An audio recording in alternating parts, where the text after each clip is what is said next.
Hi everybody, it's Brookie with Nightbird Tarot. I wanted to make a video today about the top five,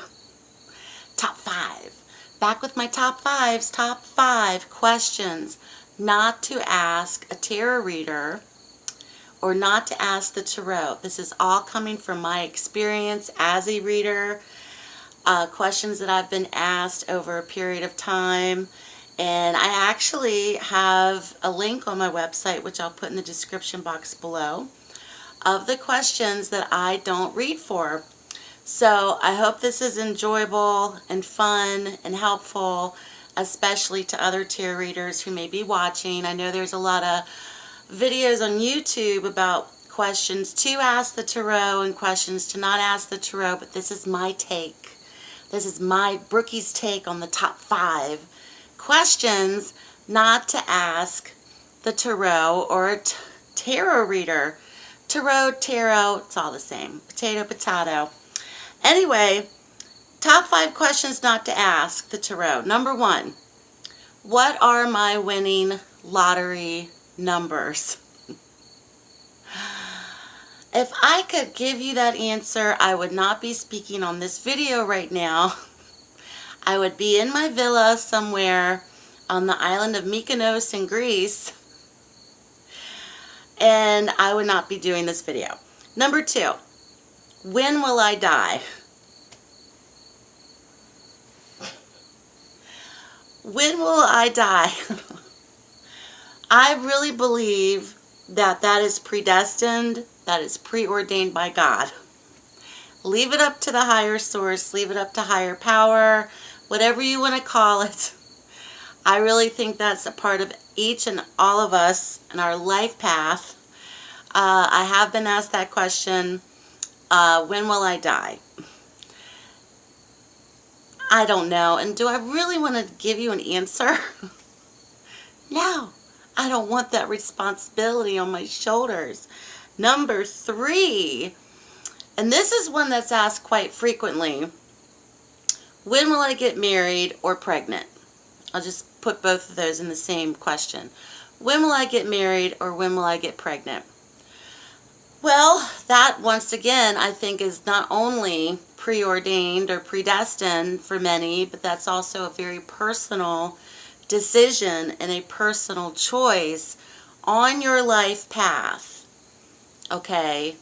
Questions as such are ones where you are, like everything else in life, the client has sole responsibility over who they choose to marry or who they choose to have children with. Number four. This is a question that for a long time I would answer. And I took such readings because I felt that the ones that were asking the question were really heartsick and heartbroken, and I wanted to help them. But it made me feel as a reader quite icky and quite gross. And karmically as a reader, I didn't feel comfortable performing such a question for a reading. Number four is, when will he, she leave their spouse, boyfriend, girlfriend, partner for me, and when? If you're in a cheating third-party situation, hi kitty,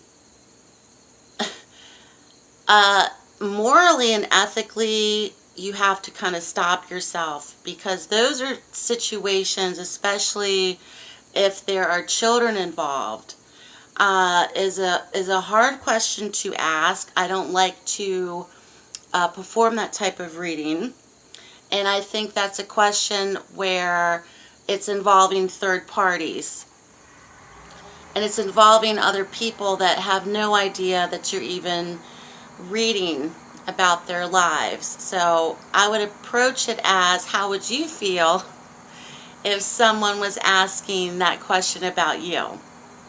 So I do not read for marital affairs. I do not read for cheating third-party situations, and I definitely will not answer when will he, she leave, he, she for me and when.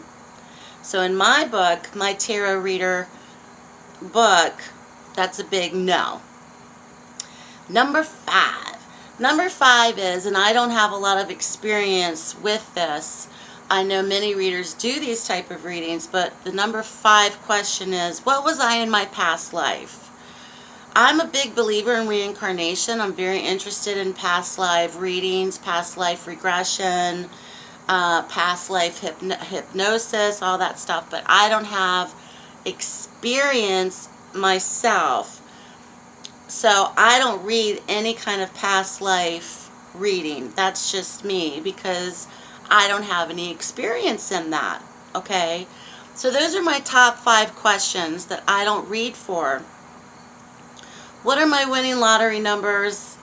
That's kind of cliche with psychic or tarot readers, of getting that type of answer or question.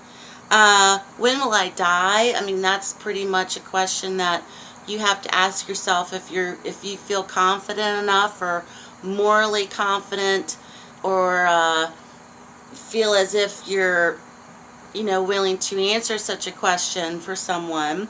When will I get married or pregnant? That's a real personal choice, and that's a real question where you can ask about what's to come about with perhaps getting pregnant, and if you see pregnancy type cards in a reading, that's different. Or what's to come about with me marrying a specific person, that's different. When will he, she leave their spouse, husband, boyfriend, girlfriend for me? You really have to ask yourself, are you willing to take on that type of energy and that type of responsibility? Because I kind of look at it as, I'm now part of the whole situation. I'm kind of part of that triangle now, because I'm reading for this situation. So do you want to be a part of that triangle psychically, so to speak? And what was I in my past life? Past life readings are very fascinating. It's something I do not read for. So those are basically my top 5 questions that I do not read for. I have them listed on my website.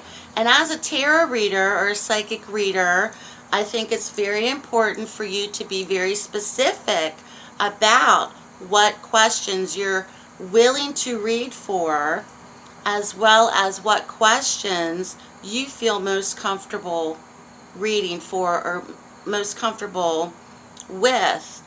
Many times I will get questions that are too direct for the tarot to answer, and I'll tweak them a little bit, and I always ask the client first, or suggest, how about if we ask it a different way? Because you can have a different outcome to rephrasing a question. So I hope that was helpful. I hope that was fun for everyone who's watching. Thank you so much. My top 5 questions not to ask a tarot reader or to ask the tarot cards. Have a blessed day, and I'll speak to you soon.